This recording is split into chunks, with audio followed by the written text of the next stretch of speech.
तो चलिए आज हम संख्या पद्धति का पार्ट 2 लेकर के आए हैं और पिछला जो वीडियो था पार्ट 1 बना चुके हैं। तो देखते हैं इसमें क्या कुछ है।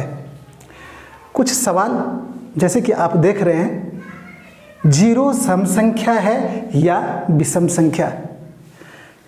ठीक वहीं दूसरा सवाल देख सकते हैं, 1 भाज्य संख्या है या अभाज्य संख्या। सबसे छोटी सम अभाज्य संख्या क्या? सबसे छोटी सम अभाज्य संख्या क्या? फिर उसी तरह से सबसे बड़ी विषम अभाज्य संख्या क्या? 1 से 100 तक भाज्य संख्या की कुल कितनी संख्या है? तो इस तरह के सवाल, इन टाइप के सवाल का जवाब जानने के लिए क्या करते हैं, इस पर कुछ हम चर्चा करते हैं। इसके बाद इसका हम जवाब लेके आते हैं। एक जरूरी सूचना, नवोदय, नेत्रहाट और सैनिक से संबंधित सभी प्रकार के अपडेट सबसे पहले मैं आपके बीच लाता रहूँगा। और सबसे बड़ी बात यह है कि हमारे द्वारा जो नवोदय, नेत्रहाट और सैनिक की जो ऑनलाइन क्लासेस यानी कि यूट्यूब के द्वारा आपको प्रोवाइड कराया जाएगा, वो बहुत ही खास होने वाला है। बहुत ही सटीक और सरल भाषा में होगा, जिससे बच्चे आसानी से समझ सकेंगे, आपके बच्चे इसका समुचित लाभ ले सकेंगे। सो आपके लिए top 20 by Surendra sir channel बहुत ही उपयोगी होने वाला है। अतः प्लीज़ इस चैनल को आप सब्सक्राइब करें। थैंक यू, धन्यवाद। तो चलिए यहाँ सम संख्या के बारे में कुछ चर्चा करते हैं। सम संख्या यानी कि इवन नंबर क्या होता है? क्या होता है? वैसी नंबर या वैसी संख्या जो 2 से पूरी तरह से विभाजित होता हो, उन संख्याओं को क्या कहेंगे? सम संख्या कहेंगे या इवन संख्या कह सकते हैं इंग्लिश से, है ना। तो 2 से विभाजित हो माने क्या? 2 से डिवाइड होना। अर्थात हम कह सकते हैं 2, 4, 6, 8, 10, 12, है ना। इस तरह से क्या अनंत तक ये सभी जो संख्या है ये 2 से डिवाइड हो रहा है, अर्थात 2 से विभाजित हो रहा है। तो ये सभी संख्या क्या कहलाएंगे? सम संख्या, इवन नंबर, है कि नहीं? ठीक है। ठीक वही हम विषम संख्या किसे कहेंगे? विषम संख्या क्या होता है? सम संख्या का ठीक इसको हम ऑपोजिट बोल सकते हैं। अर्थात वैसी संख्याएं जो 2 से विभाजित नहीं होता हो, अर्थात 2 से डिवाइड नहीं होता हो, तो वैसी संख्या को क्या कहेंगे? हम विषम संख्या कहेंगे, है ना। तो वैसी संख्या को हम क्या कहेंगे? विषम संख्या। अर्थात क्या होता है? जैसे कि 3 क्या 2 से डिवाइड होता है? क्या नहीं होता है। उसी तरह से क्या होगा? 5, 7, 9, 11, 13, 15, 17, इस तरह से अनंत तक ये सभी संख्या जो होंगे क्या होंगे? विषम संख्या। सॉरी, 1 नहीं लिखे हैं, चलिए एक भी क्या होगा? विषम संख्या। चूंकि 1 क्या है? ये भी तो 2 से विभाजित ना होता है और हो रहा है कि नहीं। 1 भी 2 से विभाजित नहीं होता है, इसलिए 1 भी तो विषम संख्या होगा। बहुत अच्छा, बहुत अच्छा, आपने बहुत अच्छा, वेरी गुड सर, ये बहुत बताने के लिए धन्यवाद। जो 1 होंगे वो भी विषम संख्या होगा। अर्थात ये सभी संख्याएं क्या होंगे? विषम संख्या, क्योंकि ये 2 से विभाजित नहीं हो रहा है। चलिए, वेरी गुड। अब क्या होता है? यहाँ एक चीज़ है अभाज्य संख्या, अर्थात प्राइम नंबर। अभाज्य संख्या देख रहे होंगे, अभाज्य संख्या अर्थात प्राइम नंबर। ये क्या होता है? ये क्या होता है? अभाज्य संख्या बता देते हैं क्या होता है। सो अभाज्य संख्या वैसी संख्या है ना। अभाज्य क्या होता है? वैसी संख्या जो सिर्फ एक और स्वयं छोड़ करके किसी दूसरे से विभाजित नहीं होता हो, है ना। फिर से एक बार बोलते हैं, वैसी संख्या जो एक और स्वयं को छोड़कर अन्य किसी दूसरे संख्या से विभाजित ना होता हो, अर्थात वो किसी दूसरे से डिवाइड ना हो रहा है, ना वो उससे कट रहा है, तो वही उस संख्या को क्या कहेंगे? वैसी संख्या को हम क्या कहेंगे? अभाज्य संख्या अर्थात प्राइम नंबर कहेंगे। तो उस तरह की संख्या क्या बता सकते हैं? क्या क्या होगा? बिल्कुल, क्या क्या होगा? जैसे 2, ये 2 जो है ये किस से कट रहा है, यानी कि किस से विभाजित हो रहा है, ये 1 से भी विभाजित हो रहा है और 2 से भी विभाजित हो रहा है। अर्थात इसका जो गुणनखंड होगा क्या क्या होगा, चलिए उसको हम तुरंत बाद में बताते हैं, है ना। तो ये क्या होगा 2 के बाद क्या होगा 3 भी एक अभाज्य संख्या है, क्योंकि इसका भी अभाज्य गुणनखंड यदि हम करने जाते हैं तो एक अभाज्य गुणनखंड क्या होगा 1 होगा, और दूसरा जो संख्या होगा वो सिर्फ स्वयं जो होगा 3 ही होगा, मैंने 1 और 3 के सिवाय ये किसी दूसरे से कट नहीं रहा है, विभाजित नहीं हो रहा है। ठीक उसी तरह से 2 को हम देखते हैं, ये भी क्या है 1 से विभाजित हो रहा है या नहीं तो फिर 2 से विभाजित हो रहा है। तो इस तरह का यदि शर्त पूरा कर रहा है तो उसको हम क्या कहेंगे, प्राइम नंबर या अभाज्य संख्या कह सकते हैं। ठीक है, समझ में जा रहा है कि नहीं। चलिए आगे देखते हैं, क्या फिर हम 4 को अभाज्य संख्या कह सकते हैं कि नहीं, बिल्कुल नहीं, 4 नहीं होगा, अर्थात क्या होगा 5 होगा। 5 को भी यदि हम देखते हैं तो ये क्या होता है 1 से डिवाइड हो जाता है, या नहीं तो फिर खुद से स्वयं से 5 से, इसके अलावा कोई संख्या इसको कटा नहीं सकते, इससे कोई संख्या इसको विभाजित नहीं कर सकते हैं, तो इसको फिर हम क्या कहेंगे अभाज्य संख्या। ठीक उस तरह से क्या 7 भी 1 से जाएगा या नहीं तो 7 से जाएगा। उसी तरह से क्या 9 भी होगा, क्या नहीं, 9 तो वो विषम संख्या है, हालांकि ये सब भी विषम संख्या है, लेकिन ये क्या करता है इस शर्त को पूरा कर रहा है कि वो या तो 1 से डिवाइड होता है या नहीं तो खुद से डिवाइड होता है, तब इसको हम अभाज्य संख्या बोलते हैं। तो फिर इसके बाद क्या होगा 11 होगा, है ना, ये 1 और 11 से। ठीक है, इसको आप समझ गए होंगे। तो यदि हम आपसे बोलें कि अभाज्य संख्या 1 से लेकर के 100 तक कितनी है, इसको आप अभ्यास कर लें, तो ऐसा कीजिएगा आप 1 से 100 तक इस तरह की जितनी संख्या है इसको छांट करके अपने कॉपी में नोट कर लेंगे, है ना। चलिए थैंक यू इसके लिए। अब क्या करते हैं, भाज्य संख्या के बारे में हम जानते हैं। क्या भाज्य संख्या के बारे में हम जानते हैं, भाज्य संख्या, भाज्य संख्या यानी कंपोजिट नंबर। भाज्य संख्या क्या होता है, ठीक इसके परिभाषा के क्या होता है, ये अपोजिट अर्थात उल्टा होता है। वैसी संख्या जिसका गुणनखंड क्या होगा 2 से अधिक होगा, जिसका जो जिस संख्या का गुणनखंड 2 से अधिक हो उसे क्या होगा भाज्य संख्या कहेंगे। अर्थात क्या होगा ये अन्य जो 2 या 3 4 संख्या से विभाजित हो जाते हैं, कट जाते हैं, ये भाज्य संख्या कहलाता है। उदाहरण के लिए हम लेके आपके पास एग्जाम्पल के रूप में दिखाते हैं, जैसे कि 4 जो होगा किन किन संख्या से डिवाइड होगा, किन किन संख्या से कटेगा, ये 1 से भी इसको हम कटा सकते हैं, 4 को 2 से भी कटा सकते हैं और 4 से भी कटा सकते हैं। तो इसका अभाज्य गुणनखंड कितना हुआ 2 से अधिक हो रहा है, 2 से अधिक हो रहा है, तो ऐसी संख्या को हम क्या कहेंगे भाज्य संख्या कहेंगे। वहीं क्या करते हैं 6 को हम देखते हैं, 6 का भी क्या होता है 1 से ये विभाजित हो सकते हैं, 2 से भी विभाजित हो सकते हैं, 3 से भी विभाजित हो सकते हैं और 6 से भी विभाजित हो सकते हैं। ये 6 जो है ये 4 अंक से इसको हम डिवाइड कर सकते हैं। तो ये क्या होगा 2 से अधिक संख्याओं से ये डिवाइड हो रहा है, यानी कि कट रहा है, विभाजित हो रहा है, तो ऐसी संख्या को हम क्या बोलेंगे भाज्य संख्या बोलेंगे, है ना। फिर एक एग्जाम्पल देखते हैं हम 8 को। 8 भी क्या होता है 1 से जाने वाला, 2 से जाने वाला, 4 से जाने वाला, इस तरह से 8 से जाने वाला, है ना। तो समझ गए होंगे आप कि भाज्य संख्या क्या होती है। ऐसी ही संख्या जो 2 से अधिक संख्याओं से खुद को विभाजित कर ले या विभाजित हो जाए, उस संख्या को हम क्या कहेंगे भाज्य संख्या, जिसको हम कंपोजिट नंबर क्या बोलते हैं कंपोजिट नंबर। ओके, चलिए यहाँ एक चीज़ और निकल करके आता है, क्या यदि आप इस चीज़ को लिखेंगे 1 से 100 तक अभाज्य संख्या, तो आपको पता चलेगा। मैं बता देता हूँ 1 से लेकर के 100 तक जो अभाज्य संख्या होती है उसकी संख्या कितनी है 25 है।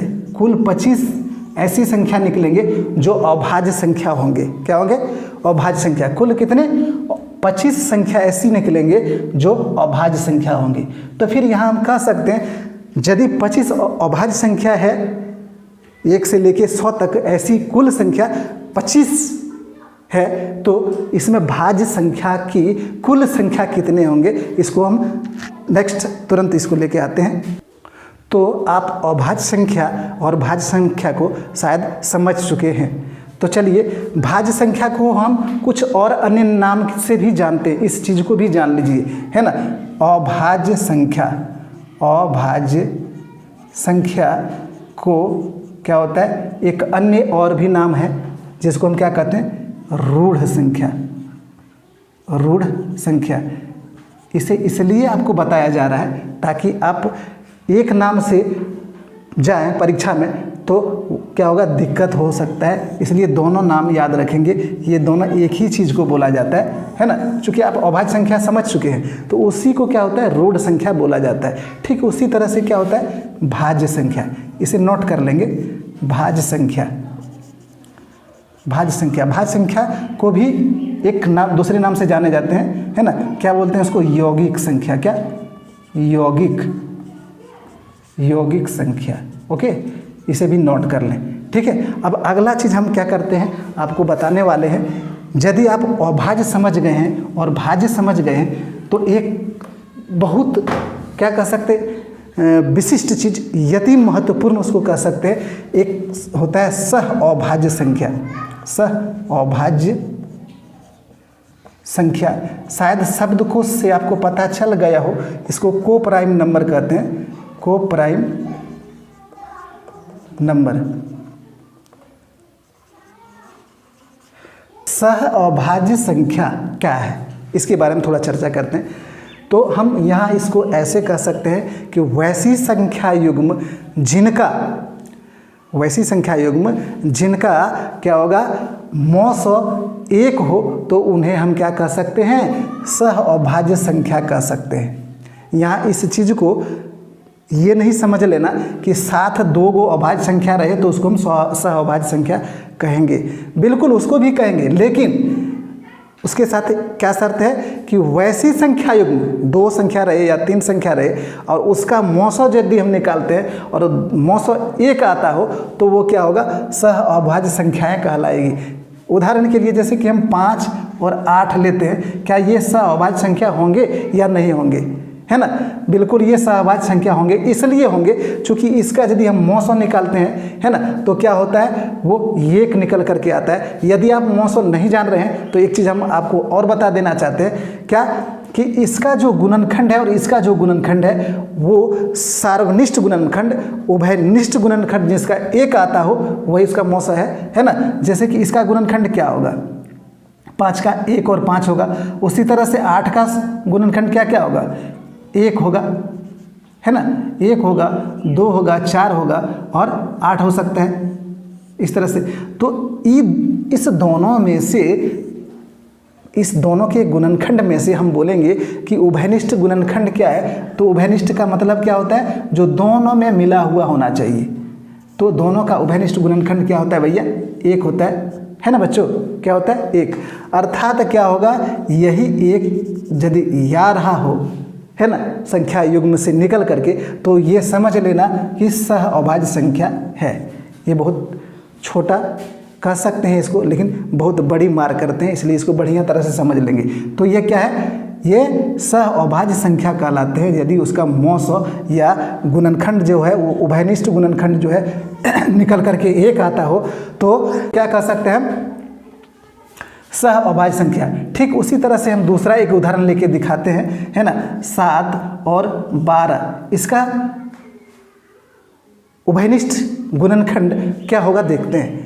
7 का क्या होगा, 1 और 7 होगा। वहीं 12 का क्या होगा, 1 हो सकता है, 2 हो सकता है, 3 हो सकता है, 4 हो सकता है, 6 हो सकता है, लेकिन है ना 12 हो सकता है, इस तरह से। लेकिन इन दोनों का जो उभयनिष्ठ गुणनखंड है वो क्या है, मात्र 1 है। क्या है, 1 है। इसलिए यदि इसका गुणनखंड उभयनिष्ठ गुणनखंड 1 आता हो तो ऐसी संख्या क्या होगा, सह अभाज्य होगा। क्या होगा, सह अभाज्य संख्या होगी। ओके, तो सह अभाज्य संख्या आप शायद समझ गए होंगे, है ना।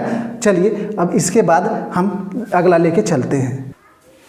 तो चलिए इन सवालों का हम फिर से अब जवाब जानते हैं, जो कि पहले आपके पास हम लेके रख चुके हैं, है ना। तो अभी आपने जो चर्चा में सुने, शायद उससे आपका सारा जवाब इसमें मिल गया होगा, है ना। आप इनका जवाब दे सकते हैं। तो देखते हैं सबसे पहला नंबर क्या है, जीरो सम संख्या है या विषम संख्या। तो आप इस बात को जान लीजिए, जीरो जो है ना तो सम है और ना ही विषम है ना। ये सम भी नहीं है और ना विषम भी है ना। तो इसका आप जवाब नोट कर लीजिएगा, ये दोनों में से कुछ भी नहीं है, ना तो सम है और ना विषम। ये दोनों कैटेगरी में से किसी में इसको नहीं रखा गया है ना। चलिए ये तो हो गया। दूसरा नंबर देखते हैं क्या है, एक भाज्य संख्या है अथवा अभाज्य संख्या। चलिए एक का हम डिफाइन करते हैं, क्या एक हम भाज्य संख्या के कैटेगरी में रख सकते हैं या अभाज्य संख्या के कैटेगरी में रख सकते हैं, है ना। तो फिर हम इसको क्या कहेंगे, यदि हम अभाज्य संख्या के कैटेगरी में रखते हैं तो अभाज्य संख्या, जैसे कि आपने अभी कुछ देर पहले जान चुके हैं कि वैसी संख्या जो क्या होगा, कम से कम दो संख्याओं से विभाजित होता हो, तब उसको हम अभाज्य संख्या कह सकते हैं, है ना। तो इसको हम अभाज्य संख्या भी नहीं कह सकते हैं। तो क्या इसको हम भाज्य संख्या कह सकते हैं क्या, एक को, है ना। तो इसे हम भाज्य संख्या भी नहीं कह सकते। अर्थात एक भी एक ऐसी संख्या है जो ना तो भाज्य संख्या है और ना अभाज्य संख्या है, बिल्कुल दोनों में से ये क्या होगा, कुछ भी नहीं होंगे, ना भाज्य संख्या होंगे और ना अभाज्य संख्या, है ना। चलिए जीरो और एक के बारे में हम जान चुके हैं, है ना। अब देखते हैं क्या लिखता है, सबसे छोटी सम अभाज्य संख्या क्या, सबसे छोटी सम अभाज्य संख्या क्या। तो अभाज्य संख्या तो अब अच्छी तरह से आप जान गए हैं, है ना। उसी में से क्या कहता है, छोटी भी होना चाहिए और सम अभाज्य होना चाहिए। ये इस चीज़ अंडरलाइन जो कर रहे हैं, इस चीज़ को गौर करोगे तो आपका आंसर आ गया होगा, है ना।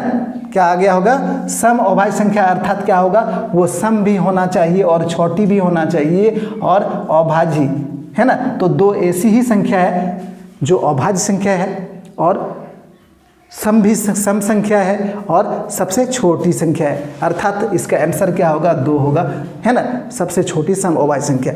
ठीक उसी तरह से अगला क्वेश्चन, सबसे छोटी विषम अभाज्य संख्या क्या होगा, है ना। सबसे छोटी होनी चाहिए और विषम होना चाहिए और क्या होगा, अभाज्य संख्या। तो इसका आंसर क्या होगा, 3 होगा, 3 होगा। ये क्या है, विषम है और अभाज्य संख्या है ना। चूँकि आप अभाज्य संख्या को जान चुके हैं तो आंसर बिल्कुल आप बना लिए होंगे, इसमें कोई दो राय नहीं है। तो क्या है, 1 से 100 तक अभाज्य संख्या की कुल संख्या क्या होगी, है ना। इसके बारे में शायद थोड़ा सा चर्चा किए थे, हम इसका आंसर दे देते हैं। 1 से 100 तक यदि इसको आप कॉपी पर लिखेंगे और एक एक करके इसको छांटेंगे तो आपको शायद संख्या के बारे में पता चल जाए, तब तक हम बता देते हैं, है ना। क्या होगा, 1 से 100 तक जो अभाज्य संख्या है उसकी कुल संख्या कितनी होती है, 25 होती है। जब अभाज्य संख्या, कुल अभाज्य संख्या 25 होती है तो ये चीज़ आप तुरंत बता सकते हैं कि 1 से 100 तक भाज्य संख्या की कुल संख्या क्या होगी। जब अभाज्य संख्या हम 25 निकाल दें तो वो क्या बचता है, भाज्य संख्या ही तो बचता है। तो इसलिए आप क्या 75 दे सकते हो क्या, नहीं, ये 75 नहीं होंगे, है ना। ये 75 यहाँ नहीं होंगे। तो फिर क्या होगा, है ना। तो फिर क्या होगा, ठीक है, 1 से 100 के तक संख्या में यदि हम 25 को अभाज्य संख्या, 25 अभाज्य संख्या हम निकाल देते हैं तो बाकी जो बचता है वो 75 बचता है, यहाँ तक ठीक है। लेकिन 75 इसलिए नहीं होगा क्योंकि उसमें एक इसी में शामिल है ना। और वो एक ना तो भाज्य संख्या है और ना अभाज्य संख्या है, इसलिए एक को भी इसमें माइनस हम कर दें तो जो शेष संख्या बचती है वही संख्या क्या होगा, भाज्य संख्या कहलाएगा, यानी कि कंपोजिट संख्या कहलाएंगे। तो हम कह सकते हैं 1 से 100 तक कंपोजिट संख्या की कुल संख्या जो है वो 74 होंगे, है ना। ये जो सवाल है बहुत छोटे सवाल हैं, लेकिन परीक्षा में क्या करते हैं, बड़े आघात करते हैं, है ना। इसलिए आघात बड़े करते हैं क्योंकि कोई परीक्षार्थी या कोई स्टूडेंट्स क्या होता है इसको उतना सीरियस के रूप में नहीं लेता है ना।